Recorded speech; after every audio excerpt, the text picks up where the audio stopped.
بسم اللہ الرحمن الرحیم نحمدہ ونصلی علی رسولہ الکریم۔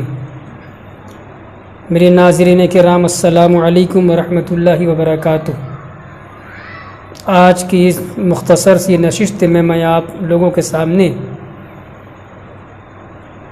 خواجہ غریب نواز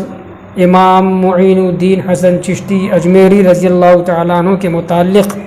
کچھ عرض کروں گا۔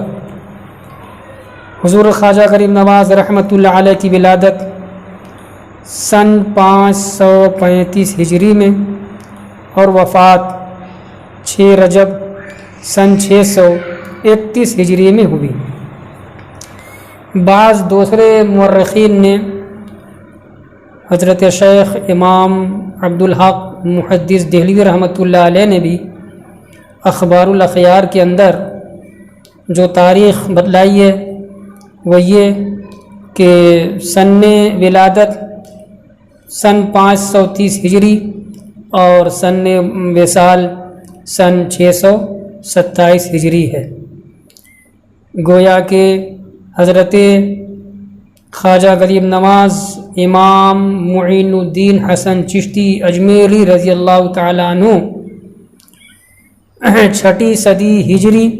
اور 7ویں صدی ہجری میں منصہ شہود پر آئے اور اپنی نورانی عرفانی روحانی تعلیمات سے بندگان خدا کو نوازتے رہے اور ان کو فائدہ پہنچاتے رہے۔ ہندوستان کی زمین اجمیر سے میرے خواجہ غریب نواز رحمۃ اللہ علیہ نے اخلاق و کردار کی تعلیم، محبت و ایثار کی تعلیم